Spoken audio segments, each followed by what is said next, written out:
Selamat malam Ibu, perkenalkan saya Tri Tegasya Yapkin Guru dengan NIM 10.2024.013.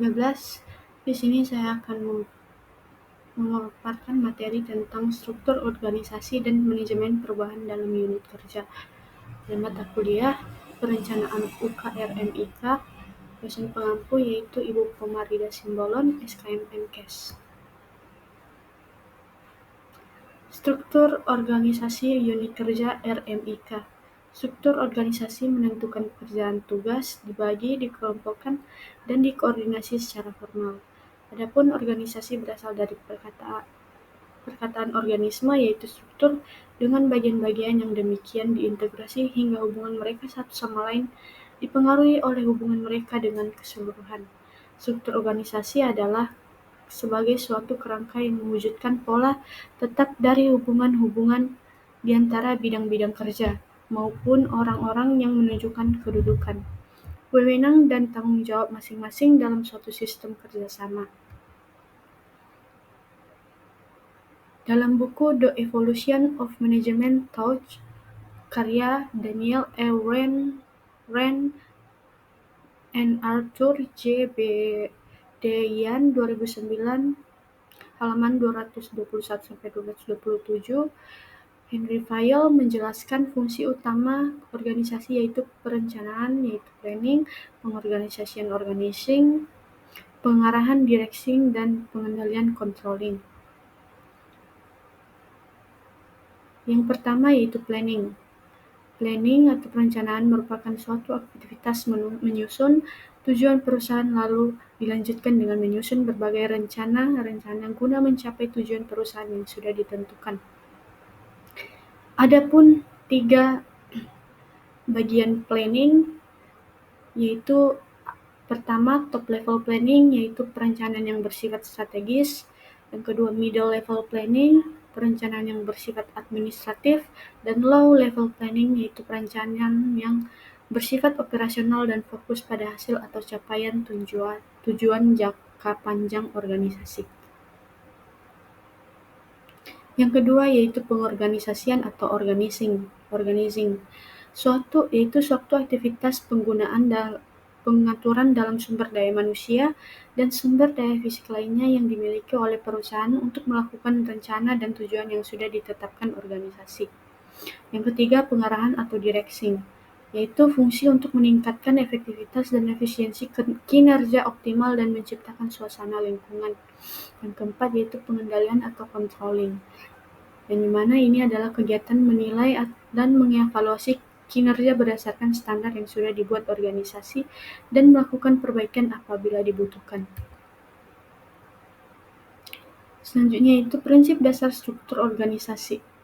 Beberapa ahli telah mendefinisikan prinsip-prinsip Henry Fayol, seorang insinyur pertambangan dari Prancis yang mengemukakan 14 prinsip organisasi, yaitu pembagian kerja, wewenang dan tanggung jawab, disiplin, kesatuan komando, kesatuan langkah, subordinasi minat di bawah minat pada umumnya, pemberian hadiah, sentralisasi dan pemusatan, jenjang hierarki, ketertiban, kesamarataan, stabilitas jabatan pegawai, inisiatif, dan kesatuan jiwa korps.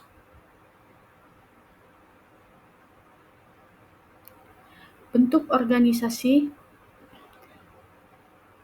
selanjutnya yaitu bentuk struktur organisasi. Unit rekam medis sebagai salah satu organisasi pendukung kegiatan di fasilitas pelayanan kesehatan. Untuk memperlancar pengelolaan kegiatan dalam unit rekam medis, dibentuk struktur organisasi rekam medis, maka struktur organisasi secara umum dapat dibedakan atas 3 macam. Yang pertama yaitu organisasi lini, yang dimana organisasi ini adalah organisasi yang memiliki perbedaan nyata dalam hal pembagian tugas serta wewenang antara pimpinan dan pelaksana. Selanjutnya, organisasi fungsional adalah suatu organisasi di mana wewenang dari pimpinan tertinggi dilimpahkan kepada kepala bagian yang mempunyai jabatan fungsional untuk dikerjakan kepada para pelaksana yang mempunyai keahlian khusus. Lalu yang selanjutnya organisasi lini dan staf, yaitu merupakan kombinasi dari organisasi lini, asas komando dipertahankan tetapi dalam kelancaran tugas pemimpin dibantu oleh para staf, di mana staf berperan memberi masukan, bantuan pikiran dan saran-saran dan serta data informasi yang dibutuhkan. Yang terakhir yaitu organisasi matriks, yang dimana ini digunakan berdasarkan struktur organisasi staf dan lini, khususnya di bidang penelitian dan pengembangan. Manajemen perubahan dalam unit kerja RMIK. Pertama, definisi manajemen perubahan. Manajemen perubahan merupakan suatu proses sistematis dalam menerapkan pengetahuan, sarana dan sumber daya yang diperlukan untuk mempengaruhi perubahan pada orang yang akan terkena dampak dari proses tersebut. Kedua, alasan perlunya perubahan. Change is the only evidence of life. Demikianlah yang diungkapkan oleh Evelyn Waugh dalam Kesali tahun 2005. Ungkapan ini memiliki arti perubahan adalah satu-satunya bukti kehidupan. Hal ini menunjukkan bahwa perubahan adalah tanda dari kehidupan itu sendiri. Ketika kita tidak mampu berubah, raga kita memang hidup, tapi jiwa kita sesungguhnya sudah mati. Beberapa alasan perlunya perubahan. Yang pertama, regulasi baru. Perubahan organisasi rumah sakit bertujuan menjadikan rumah sakit secara umum sebagai entitas otonom yang lebih efisien, akuntabel dan mandiri secara finansial. Kedua, yaitu teknologi. Teknologi informasi menjadi aspek penting dalam perubahan organisasi rumah sakit karena mampu meningkatkan kinerja manajerial, mutu layanan, dan kepuasan pasien. Yang ketiga yaitu mutu layanan. Peningkatan mutu layanan rumah sakit menjadi sangat penting untuk memenuhi harapan masyarakat. Dan yang keempat yaitu efisiensi. Efisiensi rumah sakit sangat dipengaruhi oleh kinerja manajerial yang mencakup perencanaan, koordinasi, evaluasi, dan pengolahan sumber daya. Selanjutnya yaitu pengawasan yang efektif antara lain harus didukung. Yang pertama yaitu routing atau jalur. Pimpinan harus dapat menetapkan cara dan prosedur untuk mengetahui pada jalur mana yang sering terjadi kesalahan.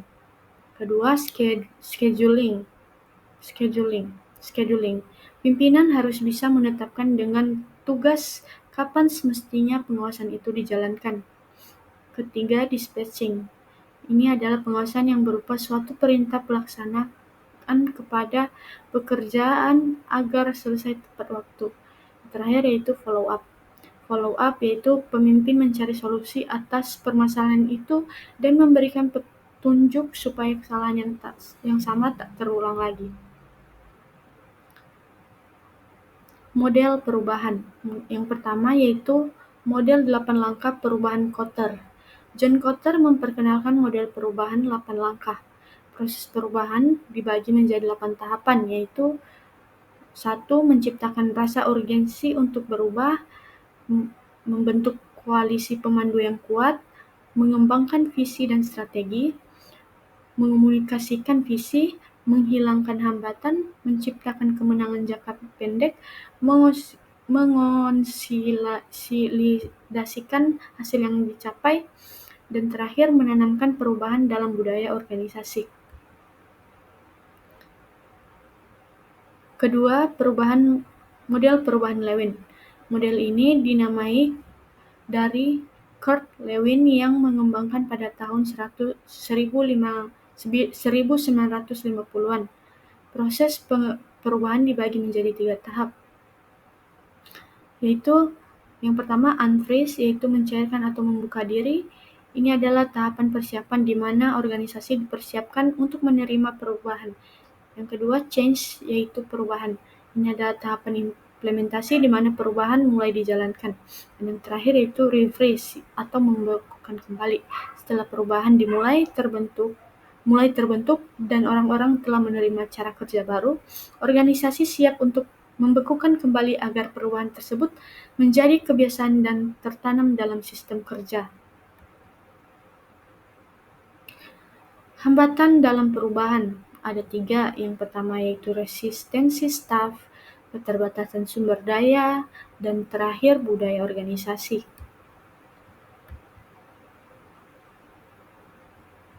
Strategi mengelola perubahan. Yang pertama yaitu membangun visi yang jelas. Visi yang jelas sangat penting dalam manajemen perubahan karena membantu seluruh anggota organisasi memahami alasan perubahan dan arah yang ingin dicapai. Komunikasi visi yang baik dapat mengurangi resistensi, menyatukan tujuan, dan memastikan semua pihak bergerak sejalan demi keberhasilan transformasi. Yang kedua, melibatkan pemangku kepentingan. Keterlibatan pemangku kepentingan, baik karyawan, manajer, maupun pihak eksternal, menjadi strategi penting untuk membangun dukungan dan komitmen. Yang ketiga, komunikasi yang efektif dan berkelanjutan adalah sebuah kunci dalam manajemen perubahan yang sukses. Yang terakhir, pelatihan dan pengembangan keterampilan. Strategi manajemen perubahan yang efektif juga melibatkan pelatihan dan pengembangan keterampilan yang diperlukan untuk mendukung perubahan.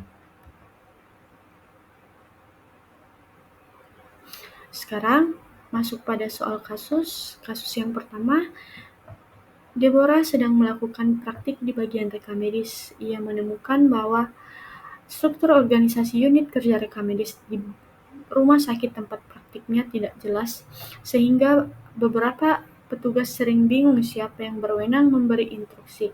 Menurut teori Henry Fayol, masalah yang dialami Deborah berkaitan dengan prinsip organisasi yang disebut A. Division of work, B. Unity of common, C. Equity, D. Initiative, E. Remuneration. Jawaban yang benar di sini adalah bagian B, Unity of Common. Pada pembahasannya, prinsip Unity of Common menekankan bahwa setiap pegawai hanya boleh menerima instruksi dari satu atasan agar tidak terjadi kebingungan dalam sebuah unit tersebut. Soal kasus yang kedua, Nirmala melakukan analisis terhadap struktur organisasi di puskesmas. Ia menemukan model organisasi di mana kepala bagian fungsional memberikan instruksi sesuai keahlian mereka masing-masing. Model ini sering menimbulkan kebingungan karena petugas bisa menerima perintah dari lebih satu atasan. Bentuk organisasi yang ditemukan Nirmala adalah A. Organisasi fungsional, B. Organisasi lini, C. Organisasi lini dan staf, D. Organisasi matriks, dan E. Organisasi sentralisasi. Jawaban yang benar yaitu organisasi fungsional, karena pada pembahasannya organisasi fungsional memberi kewenangan berdasarkan bidang keahlian sehingga petugas bisa menerima instruksi lebih dari satu atasan. Soal kasus yang terakhir, Kezia menemukan bahwa rumah sakit tempat ia magang mengalami kesulitan dalam menerapkan sistem informasi baru karena adanya resistensi staf yang sudah terbiasa dengan cara lama. Menurut teori manajemen perubahan, hambatan ini termasuk dalam kategori A. Hambatan regulasi, B. Hambatan teknologi, C. Hambatan budaya organisasi, D. Hambatan keterbatasan sumber daya, dan E. Hambatan komunikasi. Jawaban yang benar di sini yaitu terdapat pada bagian C. Hambatan budaya organisasi.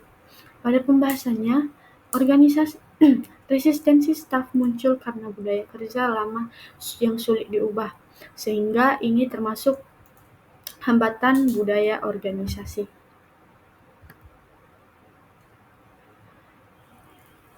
Baik Ibu, sekian presentasi dan pemaparan soal kasus dari saya.